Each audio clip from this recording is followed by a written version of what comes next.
Good morning. So we are just above Compton Lock. It's freezing.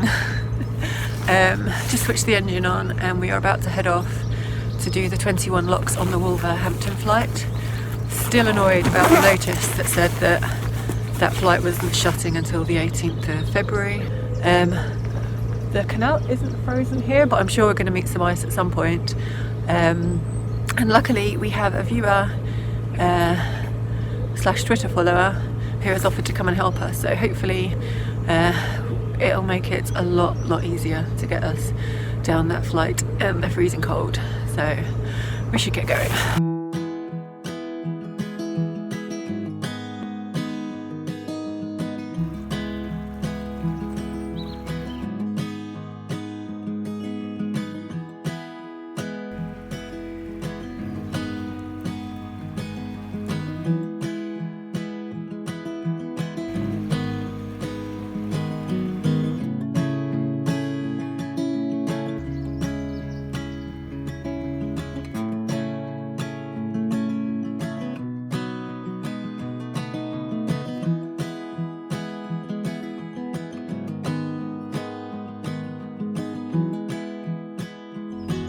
So we've made it to lock 1. Everything's frozen. The end-to-end locks are frozen. The water inside the locks are frozen.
Yesterday we failed. We persevered up until we couldn't persevere any further. We were supposed to come up, as you know, the Wolverhampton flight because it shuts today.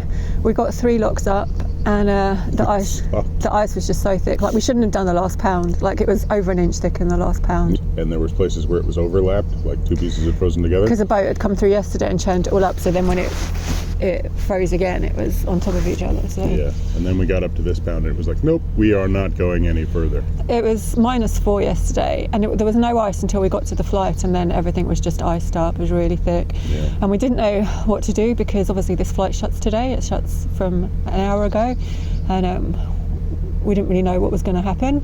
So we called the Canal River Trust emergency line, and he was very, the local guy called me back, and he was very kind of chilled out and low-key about it, and he was like, well, if you're stuck, you're stuck. And they're only working on lock 20, so by some good fortune, that was we're above that. So of the 3 locks we did, we passed the one that is causing the closure, so that's a bit of a miracle.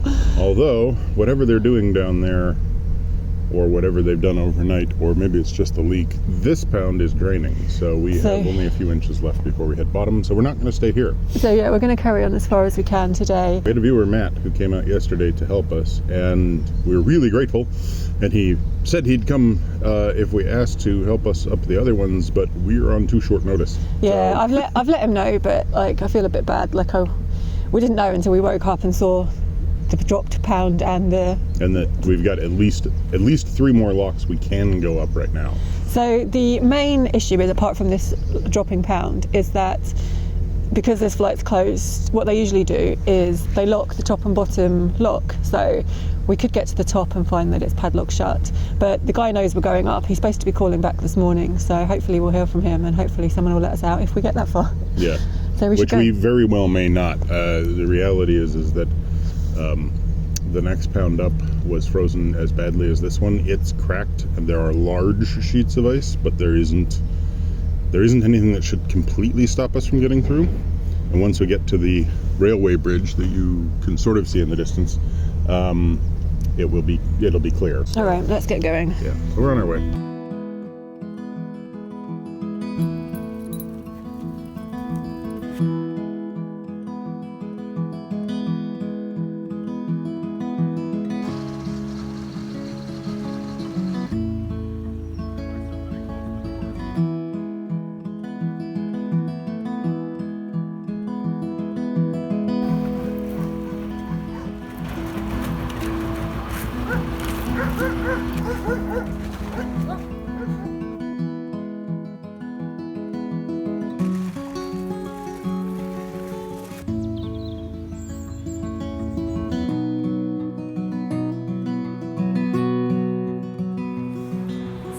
I've just got to lock 15. We think we've made it through the worst of the ice now. There's just 2 pounds that still had ice in, and the rest have got a little bit of ice but not solid ice. So we've also spoken to a couple of CRT people that are working on the stoppage at the bottom, and they think it's clear, and they've told us that the lock will be open at the top. So hopefully we'll get into Wolverhampton today. Fingers crossed. 15 more locks to do.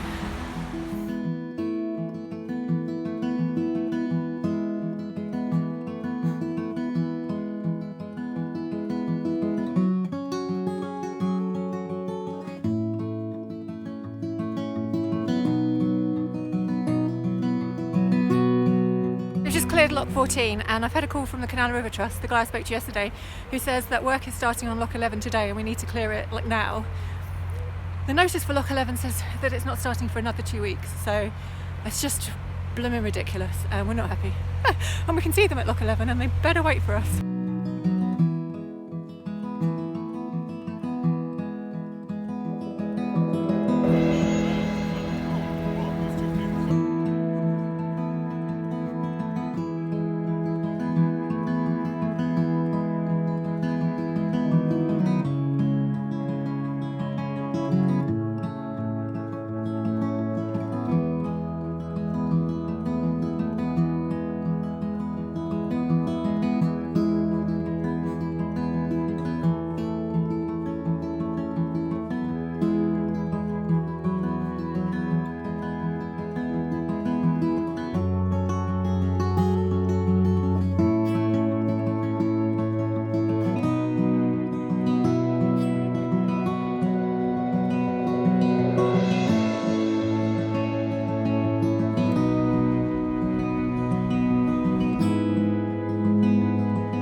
So we made it to the top of the Wolverhampton flight and the sun came out.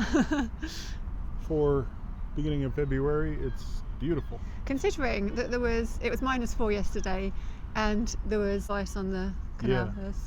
We've taken 4 inches of blacking off of our boat. We need to get our blacking done anyway this spring. Well, no, we definitely do. So if anyone, we're heading up to the Cheshire area, so if anyone's got any good recommendations of where we should try and book in, let us know. So yeah, today's journey was not without Drama. As you know, we thought we had until the 18th of February to come up the Wolverhampton flight because there is an active winter stoppage notice on their website that says the stoppage from lock 21 to lock 1 starts on the 18th of February. So we wrongly assumed that before the 18th of February the flight would be open. Yeah, there were 2 stoppage notices, but basically you got to understand that you can look at it as just, like a list of all of the stoppages, which are not in any meaningful order, and then there's an interactive map. It's very hard to browse on phones. Like it's impossible. Yeah, it's impossible. And this is where the problem begins. This section is clearly marked as blocked, and you double click on it. It's highlighted in blue. There's clearly a stoppage, so you click on it and the stoppage pops open. In normal sort of human interaction with this thing, you'll only see the one that says that it closes on the 18th. So it was a natural mistake. We made it. We assumed that because this notice said the stoppage started on the 18th, that before then it would be open. We wanted to clear the flight because we knew the stoppage was starting today, like we'd found the second notice. But there was no way the boat was going through that much ice. So we phoned up the emergency number. We said, if you're stuck, you're stuck. I'm looking on the system. You've got above lock 20. You'll be fine. I'll call in the morning and double check. So that was great. Miraculously, the temperature rose, the rain came, and the ice pretty much disappeared. Yeah, so we woke up this morning, and the pound we were in was essentially clear. The pound above us was still iced, but only in sections. And then I walked up a couple of pounds, and beyond that, it was more or less clear. I got a call from the guy that I spoke to yesterday who said that a stoppage that was scheduled on lock 11 for the 18th, so the notice that we were going from was going to start today, and we needed to get above lock 11. But why does the notice say that it's the 18th when you're telling me, and apparently this guy has told you, that work is starting today and we need to clear today? So Joe walked ahead, and we could see some men in high vis. There was at least seven men at lock 11. Yeah. And there was one guy with a clipboard. So I said to him, can I ask you a question? Are you actually starting work on this lock today? And he replied with, this whole flight's closed. There's another notice that says there's work on lock 20. And he just was immediately in my face about that. We were both frustrated with the conversation. Me so, because when I said, can you see my point of view that this notice is misleading? Nope, there's another notice. That's like literally all he said. Michael comes gliding in. It's like, Joe, don't say anything else. Put a hand up to him, I put a hand up to you, and I'm just like, everybody calm the hell down. The guy with the clipboard immediately shuts down and starts listening to Michael. Not exactly immediately, but it... Quicker than with me. Quicker than... Yeah. I was able to sort of make some good points quick, and he kind of started responding to the points rather than just repeating, instead of defensiveness. I was sitting there as I'm having the conversation going, this is absurd, because really you're having the exact same points, but you're accepting those points from a man. For me, I've always recognized the voice of authority has this way of getting people to just rethink. And then I went and had a conversation with the other guy, perfectly reasonable conversation, and he actually told me that they were starting work on the lock on Wednesday, which was different to what we were told about it happening today. And then, and still the notice doesn't reflect either of those. And then the software that they're using should be intelligent enough to have 2 different works going on, but merge so that there's one stoppage notice. Either that, or both notifications reflect the worst case scenario. Mm-hmm. The entire flight should be unavailable from the earlier of the 2 dates to the later of the 2 dates. On both notices. The interactive map especially should basically just say from this date till this date, regardless of how many individual notices are affecting individual locks within that flight. The whole flight is unavailable for these dates. And that is just not what is there. So he did make another point, which was that the work that they were beginning today was actually not sufficient to require us to not be able to travel through. He would have been able to allow people to move off. From his point of view, from what he said, he had told the office to notify anyone on the stretch that they needed to make haste to move above this lock, but not that they had to be above it today. But why? Because it's not closing for 2 weeks according to the notice. I guess, like, when we look at the 2 situations that we've had next to each other, I guess what I find very frustrating is with the Droitwich issue, the excuse for that to have happened was because there was 2 different jobs going on, but they'd used one notice. Yes. And so on this frustration, they're like, it was the other way around. We use multiple notices for one job. There's an inconsistency in your approach. Yeah. And then I guess it's just like the passing the buck as well. So We don't know for sure, but the guy that we spoke to today said he was involved in the Droitwich job as well. So he is busy passing the buck to contractors and people in the office. And there's a tendency of the people in the customer service to say, well, we don't control it, it's people on the ground. Yeah. And you know, and at we the end of the day, care. yeah, we just don't care. We just want to get through. As soon as you start saying there's a second notice, you sound incompetent, and that's my takeaway from this. Yeah, well, it is. Just letting that come out of your mouth is... There's a second notice with the correct dates. It's just goofball. That isn't an excuse for inaction, that's an excuse for saying, wait, hold on a second, we should probably make sure that we only have one notification. Oh yeah, that's one other thing I was just going to say. So the guy today who was at the lock, yeah, he, after Michael spoke to him, he completely turned around and couldn't bend over backwards enough to help us. Like, he's given me his mobile number, he's asked us to let him know what route we're going on so he didn't make sure if there's no problems. It was quite a turnaround from the defensive attitude we got to start with. I don't know why he couldn't have just been like that in the first place. No, and that's true. And, you know... I mean, it was nice of him. I'm ungrateful for that. Yeah, it is worth noting that he did turn around. Yeah. But yeah, he shouldn't have had to turn around. We shouldn't have had to have waited for the turnaround. Yeah. We're gonna sleep in Wolverhampton after 4 days or 3 days or however many days of cruising. Yeah, and to the people who helped, thank you. Yeah, thank you to Emma and Martin who drove us to Midland Chandler's, and Matt who tried to help us up the flight. We only got through 3 locks and only had to work today, so we didn't have him today. So we just wanted to pop back on with an update. I think where we left it, we'd come up the locks. The notice still said it was lock 11 was open till the 18th, and the guy at the lock who we met, who was doing the work, said he wasn't closing the lock until the 18th. So that's where we left it, and we were a bit frustrated, but we were at the top of the flight, so happy days. Sunday the 10th, we decided just to go for a walk down the flight, and we got to lock 11 and found that it had been drained of water and the gates had been switched, so it must have been closed on the 6th or 7th at least. It's a little bit annoying to see that, you know, after the guy had said to us he wasn't shutting it to the 18th. But it, you know, big picture, it didn't matter because the flight was closed anyway. But I checked the notices and the notice still hadn't been changed. So even though they'd started work on lock 11 on the 6th or 7th, the notice still said the 18th. It shouldn't be that hard to update notices with real-time information, especially when the Canal River Trust had tweeted me, the customer service team had tweeted me to say there's 2 different notifications so that we can live update them. It's like, well, why aren't you live updating them?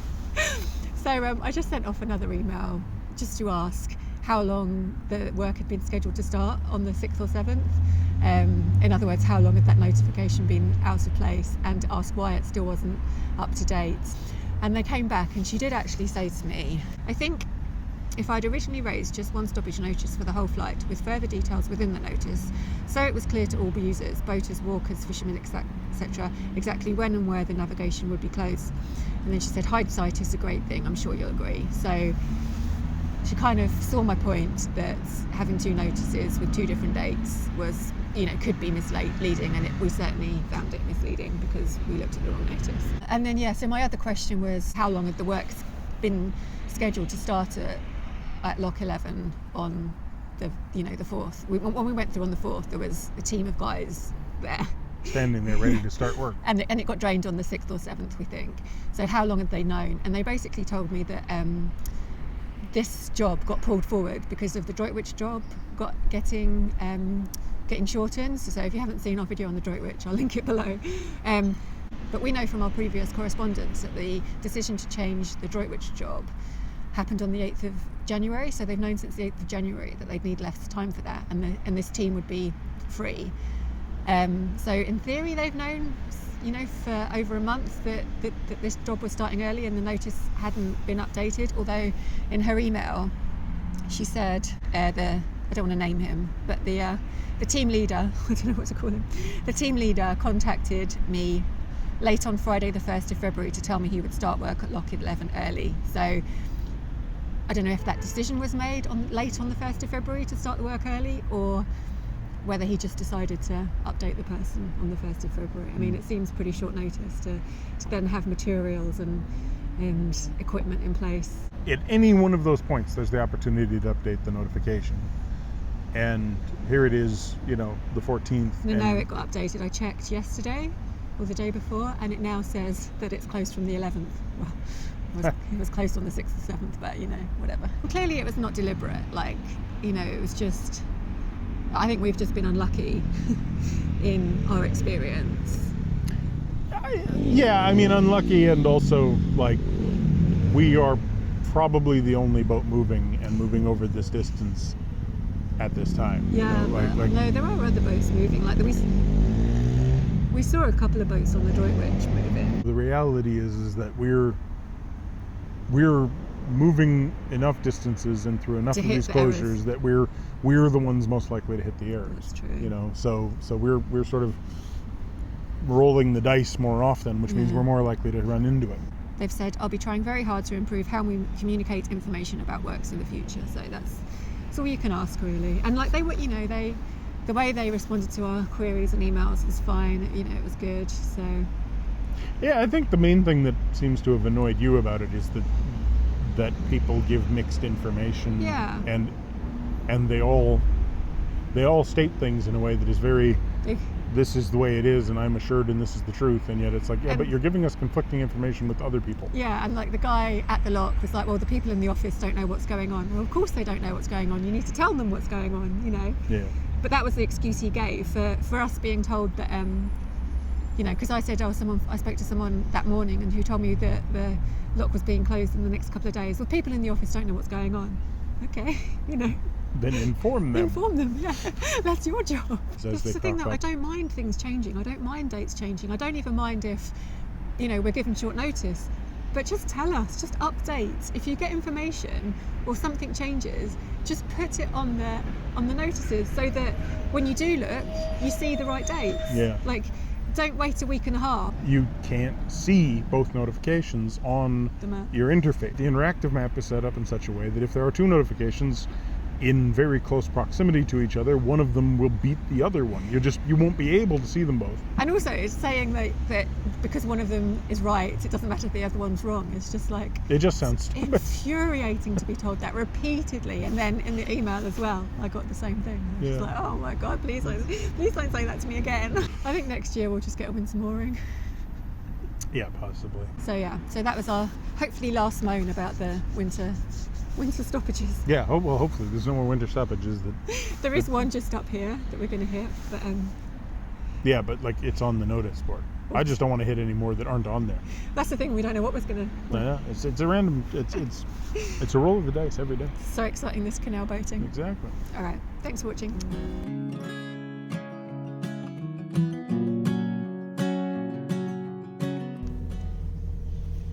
Excellent conditioning properties.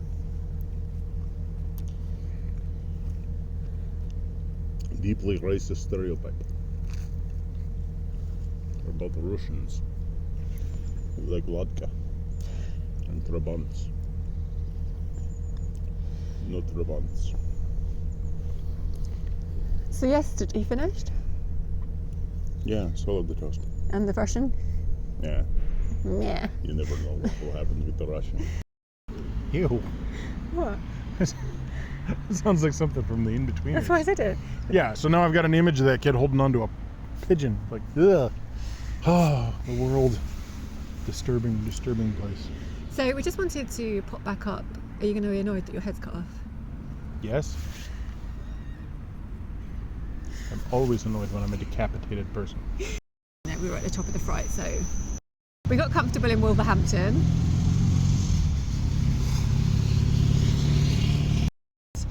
So this was Sunday the 4th, 5th, 6th, 7th, 8th, Sunday the 10th.